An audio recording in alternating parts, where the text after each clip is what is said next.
হুমায়ূন আহমেদ বলেছে, দূর থেকে যে জিনিস যত সুন্দর, কাছ থেকে সে জিনিস ততই অসুন্দর। দূর থেকে চাঁদ কত সুন্দর, কাছে গেলে পাথরের পাহাড়, এবড়ো থেবড়ো, খানা খন্দক গর্ত। আমরা অনেক সময় কাউকে দূর থেকে দেখলেই মুগ্ধ হই। একটা জীবন, একটা স্বপ্ন, একটা জায়গায় আমাদের অসম্ভব আকর্ষণ করে, কিন্তু কাছ থেকে দেখলেই বুঝি সব কিছুতেই রয়েছে অসম্পূর্ণতা, বাস্তবতার রুক্ষ স্পর্শ। তবু কি চাঁদের দিকে তাকানো ছেড়ে দেব? কারণ সৌন্দর্য শুধু নিখুঁতর মাঝে নয়, রয়েছে অসম্পূর্ণতার মাঝেও। আসসালামু আলাইকুম everyone, welcome back to our channel. সবাই কেমন আছেন? আশা করছি সবাই ভালো আছেন। সকালবেলা দেখতেই পেলেন খুবই বৃষ্টি হচ্ছে, তো ভাবলাম সবার জন্য চা করে নিই। সকালবেলা তো চা মাস্ট খেতেই হবে, তো যার কারণে এখানে চা বসিয়ে দিচ্ছি, আর বাইরে তো বৃষ্টি পড়ছে। তো আজকে নতুন আরেকটি ব্লগে আপনাদের সবাইকে জানাচ্ছি স্বাগতম। তো এখানে আমি চায়ের জন্য পানি বলক চলে এসেছে, এখানে চা পাতায় দিয়ে দিচ্ছি।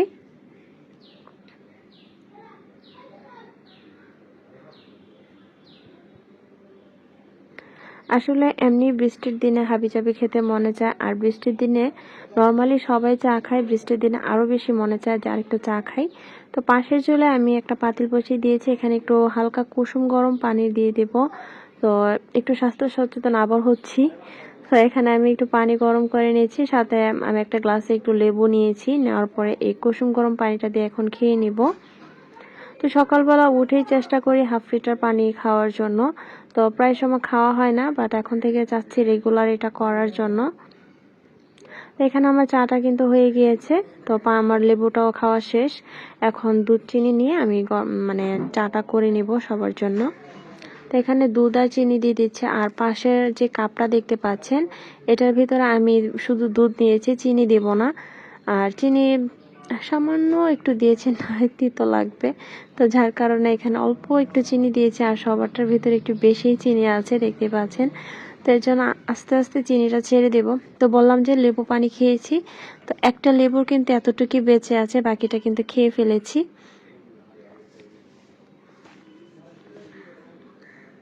তো এখন চাটা নিয়ে নিয়েছে, দেখতে পাচ্ছেন কালারটা কতটা সুন্দর এসেছে। তাই তো সবার জন্য চা নিয়ে নিচ্ছি।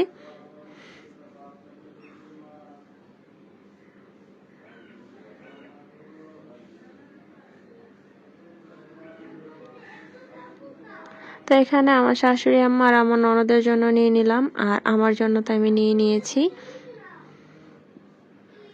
আর যতটুকু আছে ওইটা আমার ছেলে ঘুম থেকে উঠে খাবে।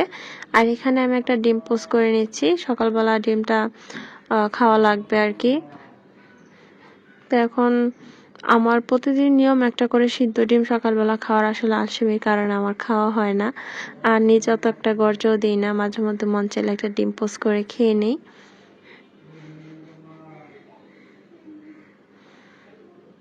তো আমার ডিম পোস্টটা করা হয়ে গিয়েছে, এখন আমি একটা প্লেটে নিয়ে নেব, নিয়ে সকালের নাস্তাটা করে নেব।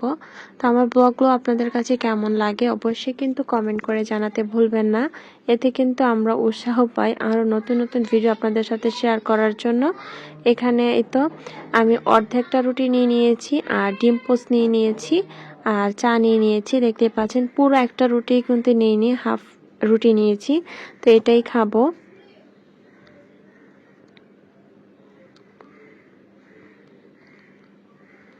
তো সকালের নাস্তা এতটুকু হলেই চলে আমার। তো আগে তো একটা রুটি খেতাম ফুল, এখন হাফটা খাই। আসলে ঈদের পরে ওজনটা অনেক বেড়ে গিয়েছে, তাই ভাবতেছি যে না আর একটু কন্ট্রোলে আনা দরকার। কারণ ওজন আস্তে আস্তে যদি আমি খাবারের পরিমাণটা না কমাই, অনেকটা পরিমাণ বেড়ে যাবে। আমরা যারা ডায়েট করে আবার ছেড়ে দিই, তাদের কিন্তু ওজনটা পরবর্তীতে কিন্তু দ্বিগুণ বেড়ে যায় এই আর কি। তো যেহেতু বাহিরে বৃষ্টি হচ্ছে, সকালে নাস্তার পর সবাই বলতেছে আজকে কি রান্না করা হবে, তো ভাবলাম গরুর মাংস রান্না করে ফেলি, বৃষ্টির দিনে তো এগুলোই ভালো লাগে, তাই না? তো এখানে ওই যে শখের পাতিল আমার নামিয়ে ফেলেছি, তো এখানে আবার গরুর মাংস রান্না করবো আজকে এই পাতিলে। তো এখানে আমি পেঁয়াজ কুচি এবং গরম মশলা দিয়ে দিয়েছি, দিয়ে এখন ভালো করে নেড়ে তারপর আমি যে কাঁচা মশলাগুলো আছে ওইগুলো দিয়ে দিব। তো এই তো এখানে মশলাটা মানে পেঁয়াজটা একটু লাল করে নিয়েছি, নেওয়ার পরে এখানে রসুন বাটা দিয়ে দিচ্ছি, তারপর আদা বাটা দিয়ে দিচ্ছি, দিয়ে এখন ভালো করে একটু নেড়ে কাঁচা গন্ধটা দূর করে নেব। তো এই তো দেখতেই পাচ্ছেন আমি আদা এবং রসুন বাটা দিয়ে দিয়েছি, আর পাশ থেকে আমার ভাগ্নি নাড়াচাড়া করতেছে, তো বলতেছে মামানি আপনি দেন আমি একটু নেড়ে দিই, তো ওইগুলা নাড়াচাড়া করতেছে। তো এটা যখন একটু গলে আসবে, যেহেতু রসুনটা একটু বরফ ছিল আর তার জন্য কেটে দিয়ে দিয়েছি, আর এখানে লবণ দিয়ে দিচ্ছি পরিমাণ মতো।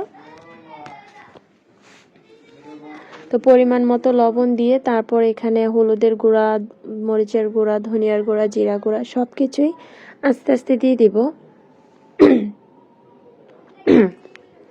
তো এই তো সবকিছু আস্তে আস্তে দিয়ে দিচ্ছি, প্রায় 2 টেবিল চামচের মতো করে সবকিছু দিচ্ছি। তো পরিমাণ আসলে বলা মানে করি না, কারণ এক একজনের রান্না এক এক রকম, আমার রান্না একরকম, আপনার রান্না আরেক রকমও হতে পারে। তো আমি যেহেতু এরকম কোনো রেসিপি দিচ্ছি না, তাই পরিমাণটা ওরকম করে মাপঝোক করে বলছি না আর কি। তো এখানে জিরা গুঁড়া দিয়ে দিচ্ছি।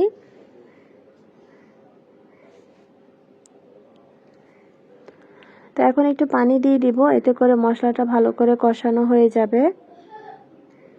তো বৃষ্টির দিনে সাধারণত খিচুড়ি, গরুর মাংস এগুলোই রান্না করা হয়। তো দুপুরবেলা গরুর মাংস রান্না করেছিলাম, সাথে রাতের বেলা রান্না করেছিলাম মুরগি দিয়ে ভুনা খিচুড়ি। তো গরুর মাংস দুপুরে যেটা রান্না করেছিলাম দুপুরে শেষ হয়ে গিয়েছিল, তো ভাবলাম রাতেও তো বৃষ্টি হচ্ছে, তো কি করব, তো বাচ্চারা মিলে সবাই মিলে বলতেছে ভুনা খিচুড়ি খাবে, তো রাতেরটা তৈরি করেছিলাম চিকেন দিয়ে ভুনা খিচুড়ি। আর এই তো মশলাটা কষানো হয়ে গেলে আমি এখানে গরুর মাংসটা দিয়ে দিচ্ছি, দিয়ে এখন ভালো করে কষিয়ে নেব। তো এই প্রথম কোরবানির মাংস কিন্তু আবার কষিয়ে বসানো হচ্ছে এবার। তো এবার যতবার মাংস রান্না করা হয়েছে হাতে মেখে বসিয়ে দিয়েছিলাম, তো আজকে মানে এই প্রথম আমি কষিয়ে বসাচ্ছি আর কি।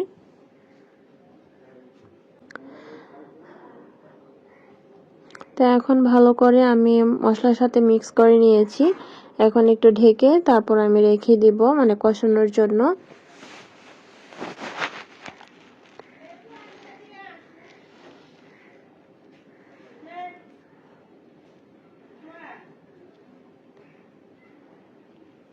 তো একটু পরে পরে এসে নেড়ে দিচ্ছি, তো দেখতে পাচ্ছেন কতটা পানি বের হয়েছে, কিন্তু আমি এখন এক ফোঁটা পানিও দিইনি।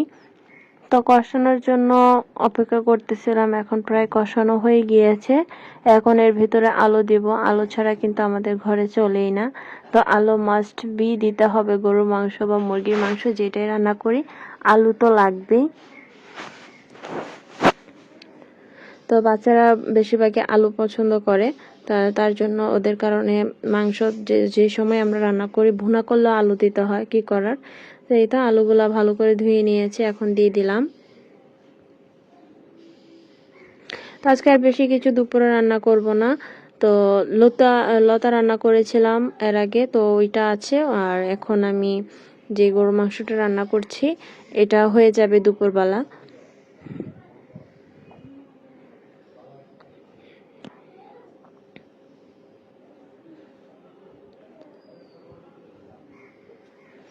তো ভালো করে নেড়ে চেড়ে আবারও আমি কষানোর জন্য ঢেকে দিব, কারণ আলুটা তো কষানো লাগবে, তারপর আমি ঝোলের পানি দিব।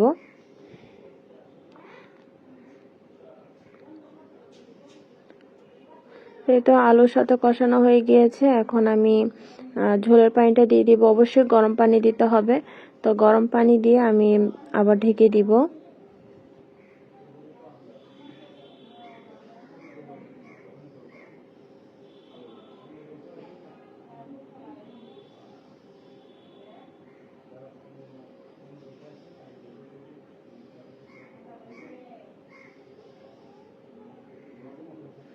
তো এই তো গরম পানি দিয়ে দিয়েছি, এখন ঢেকে দিব। চুলার আঁচটা একটু ঢিম করে দিব, এতে করে আলুর ভিতরেও সব ধরনের মশলাটা মানে একটু লাগবে আর কি, খেতে ভালো লাগবে। তো আজকে রান্না যেতে একটু দেরি হয়ে গিয়েছে, প্রায় 2টার উপরে বাজে। তো সকালে নাস্তাই করা হয়েছে, সবাই দেরি করে, কেননা বৃষ্টি হচ্ছে বাইরে, সবাই একটু শুয়ে বসেছিল আর কি। তাই তো আমার মাংস রান্না কিন্তু হয়ে গিয়েছে। এখন দুপুরে সবাই আস্তে আস্তে খেয়ে নেবে। তা দুপুরের আর কোনো কিছু আপনাদের সাথে শেয়ার করলাম না। দুপুরের রান্না এ পর্যন্তই। তো মাংসটা খেতে কিন্তু দারুণ হয়েছিল, খুবই ভালো হয়েছিল খেতে। আর এখন আমরা হচ্ছে বিকেলবেলা আমি আমার ননদের ছেলে মেয়েরা মিলে আমরা এখন মুড়ি মাখা খাবো। তো এখানে মুড়ি মেখে নিচ্ছে, ও আমি সব কেটে কুটে দিয়েছি। তো ভাগ্নি আবার ভালো করে সব কিছু মিক্স করে নিচ্ছে। তো আমরা এখন খেয়ে নিচ্ছি। তো বৃষ্টির দিনে আসলে এগুলোই মজা লাগে খাওয়ার জন্য। চানাচুর দিয়ে মুড়ি, তারপর টমেটো দেওয়া হয়েছিল, দিয়ে আমরা সবাই এখন একসাথে বসে খাচ্ছি।